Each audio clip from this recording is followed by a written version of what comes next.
पुरोहित और यजमान का संबंध कैसा होना चाहिए जिससे कि दोनों का कल्याण हो सके, पुरोहित का भी और यजमान का भी। तो आइए पहले हम पुरोहित पर चर्चा करते हैं। पुरोहित शब्द का अर्थ होता है भगवत स्वरूप। पुरोहित भगवत स्वरूप होता है और जो यजमान का सदैव हर परिस्थिति में हित चाहे, उसके कल्याण के लिए रत रहे, वह होता है पुरोहित। एक पुरोहित अपने यजमान का 16 संस्कार करवाता है, गर्भाधान से लेकर पूंसवन, सीमंतोन्नयन, जात कर्म, नामकरण, अंत्येष्टि और यहाँ तक कि अंत्येष्टि के बाद भी सपिंडीकरण तक यजमान के कल्याण के निमित्त कार्य करता है। अब भला आप बताओ, तो उस पुरोहित को समय कहाँ से मिलेगा? उसको अपना परिवार भी चलाना होता है, उसको अपने घर की व्यवस्था भी देखनी होती है। तो जो पुरोहित यजमान की हित में सदैव रत रहता है, पूरा समय यजमान को दे देता है, तो यजमान को भी चाहिए कि उनके पुरोहित को कभी भी किसी के सामने ऐसे न करना पड़े, सदैव ऐसा ही करना पड़े। मित्रों, यजमान का भी कर्तव्य होता है कि पुरोहित के प्रति श्रद्धा भाव रखे, उचित सम्मान दे, और पुरोहित का भी कर्तव्य होता है कि सदैव हर परिस्थिति में, सुख में दुख में, कैसी भी परिस्थिति हो, अपने यजमान के हित की ही बात सोचे और कभी साथ न छोड़े। मित्रों, एक बार की बात है, हम लोग एक परम धार्मिक प्रवृत्ति के व्यक्ति के यहाँ कथा सुनने गए थे और वहाँ पर एक पंडित जी मिले, जिनसे बात हुई। तो हमने पूछा कि पंडित जी, आपको मैं देखता हूँ कि कथा मैं डेली सुनने आता हूँ और आप प्रतिदिन यहाँ रह जाते हैं, एक मिनट के लिए भी विश्राम नहीं, सुबह से लेकर शाम तक आप अपने कार्य में लिप्त रहते हैं। मैं भी कथा प्रेमी होने के नाते रुक गया था, तो उनसे बातचीत करते हुए मैं देखता था। मैंने कहा, आप इन लोगों को घर से जाते समय आशीर्वाद देते हैं तिलक लगाकर, तब ये लोग अपने कार्य पर जाते हैं और वो लोग ही, घर के परिवार भी आपको प्रणाम करते हैं। क्या बात है कि आप यहाँ से कहीं जाते नहीं हैं, आपको अपने परिवार की चिंता नहीं है? तो उन पंडित जी ने कहा, महाराज, इसके लिए तो मुझे अपनी कथा लंबी बतानी पड़ेगी। उस कथा को मैं शार्ट बता रहा हूँ। तो पंडित जी ने बताया कि मैं राजस्थान का रहने वाला हूँ, मैं गरीब ब्राह्मण था, मेरा वहाँ गुजर बसर नहीं हो पा रहा था। किसी ने कहा हैदराबाद चले जाओ, भाग्यनगर, हैदराबाद को ही भाग्यनगर कहते हैं। तो बोले भाग्यनगर चले जाओ, तुम्हारा भी भाग्य बदल जाएगा। अब मेरे पास पैसे तो भाड़े के लिए थे नहीं, किसी तरह से कर्ज आदि लेकर के किसी तरह व्यवस्था करके भाग्यनगर आ गया। यहाँ आने पर मेरे 2-4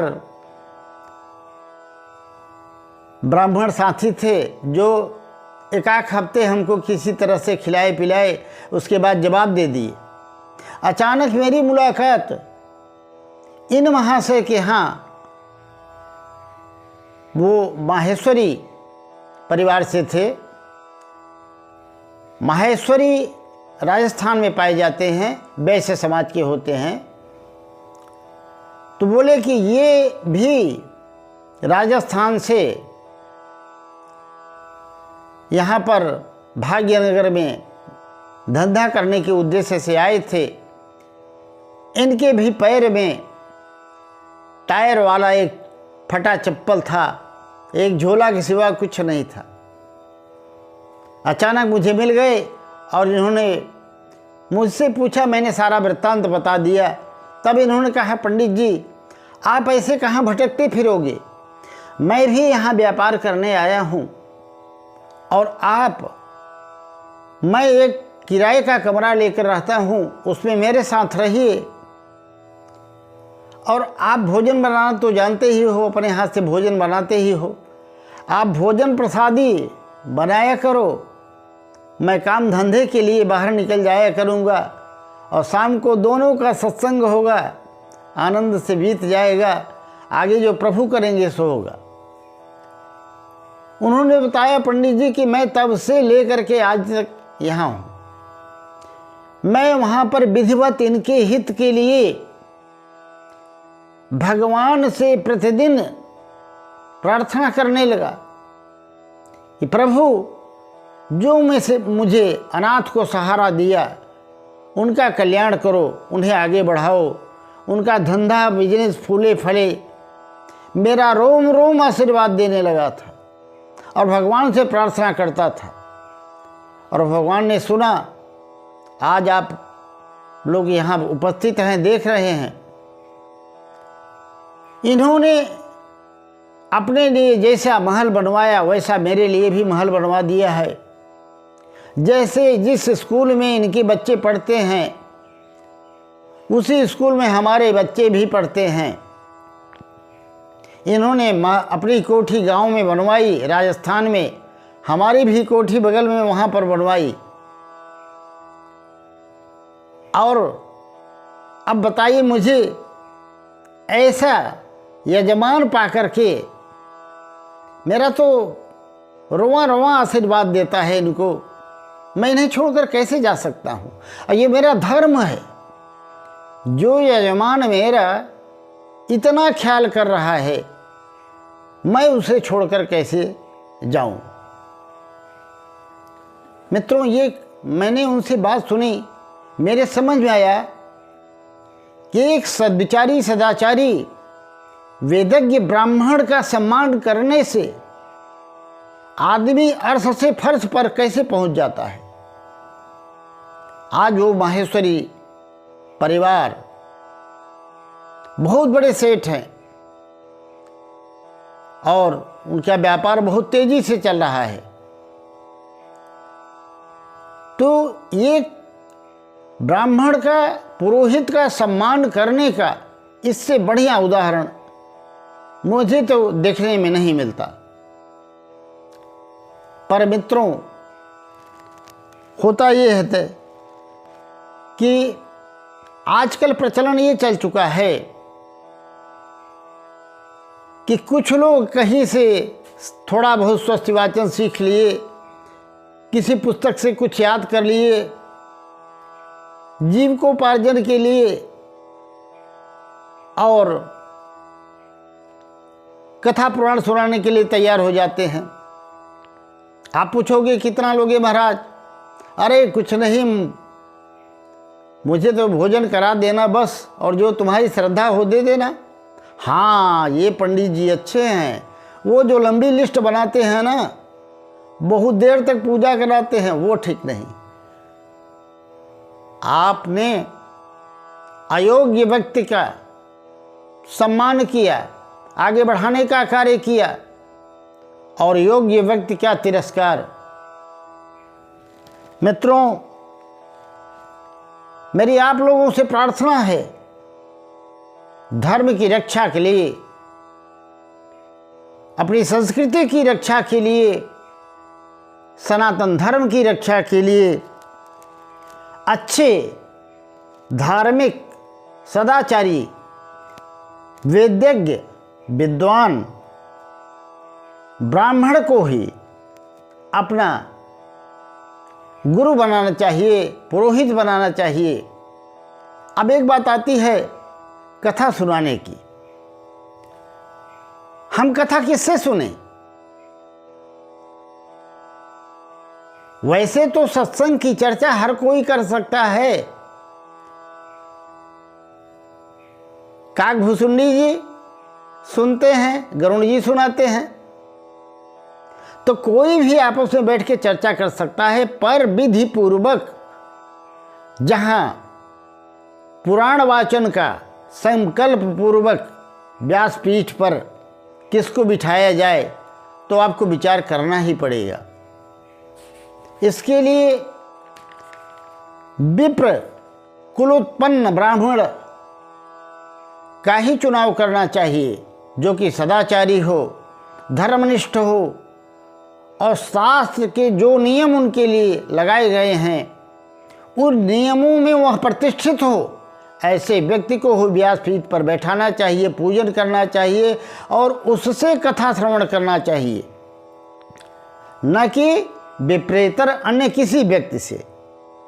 मैं किसी की बुराई नहीं कर रहा हूँ, यहाँ बात सुचिता की है और शास्त्र की नियम और मर्यादा की है। आजकल तो महिलाएं भी कथा सुनाती हैं, मैं विरोध नहीं कर रहा हूँ, महिलाएं भी कथा सुनाएं, बड़ी अच्छी बात है।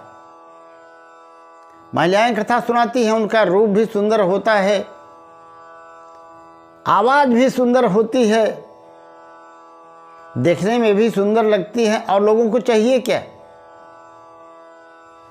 यही तो अच्छा लगता है।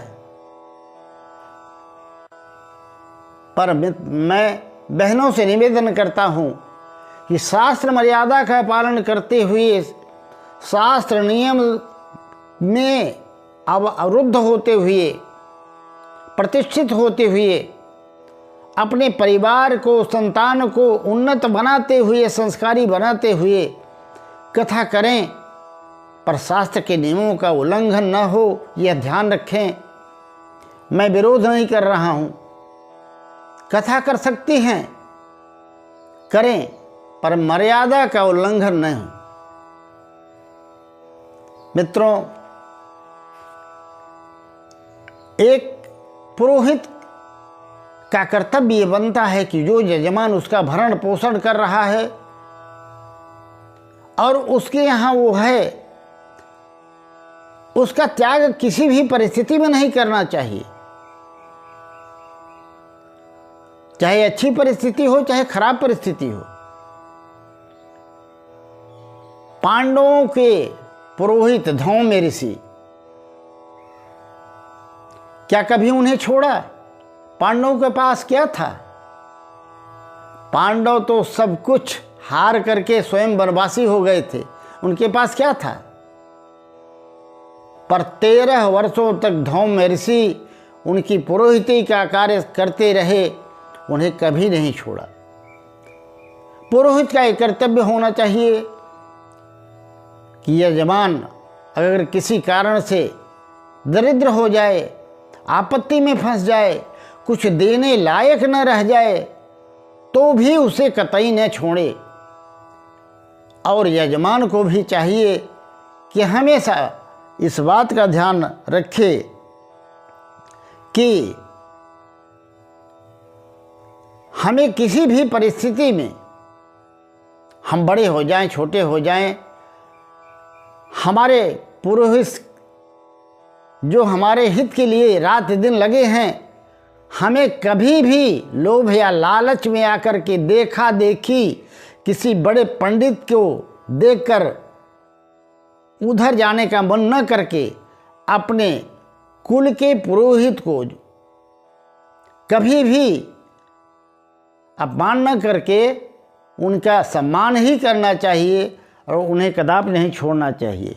जब पुरोहित और यजमान दोनों में आपस में एक दूसरे के लिए हृदय में सच्चा प्रेम होगा तो दोनों के लिए सत्परिणाम फलित होगा। राधे राधे, जय श्री कृष्ण।